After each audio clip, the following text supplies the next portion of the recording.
오늘부터 50대 연령층과 기저질환자, 우선접종 직업군 등의 코로나19 백신 추가 접종이 시작됐습니다.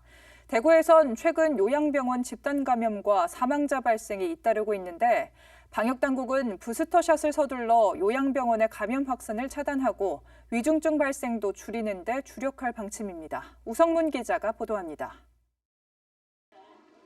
50대 연령층과 기저질환자, 우선접종 직업군을 대상으로 하는 부스터샷이 15일부터 시작됐습니다.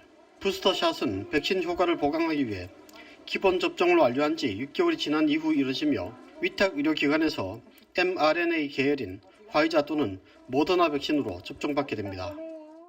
15일 0시 기준 대구시 백신 1차 접종률은 77.8%, 접종 완료율은 74.3%이고 추가 접종은 38,920명이 맞았습니다. 대구 지역의 추가 접종 대상자가 21만 명 정도에 이르는 점을 감안하면 부스터샷 접종률은 고작 18.5% 정도에 불과한 수준입니다. 특히 최근 대구 지역에선 요양병원과 요양시설에서 돌파 감염에 따른 산발적 집단 감염이 지속되고 있어 추가 접종을 서둘러야 할 것으로 지적됩니다.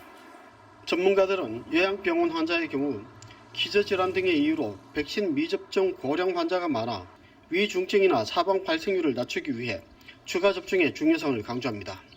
다시 면역 체계를 올리기 위해서 부스터샷을 빠른 시간 내에 우리가 고령 기저질환 지금까지 우리가 예방 접종을 먼저 시행했던 것과 똑같은 원칙으로 지금 시행을 해야 될 것 같고요. 그다음에 많은 사람들 만나야 되는 직업군에서 또 빨리 맞아야 되는데. 이에 따라 방역 당국은 오늘부터 50대 연령층과 함께 기저질환자와 우선 접종 직업군에 대한 부스터샷도 시작했습니다.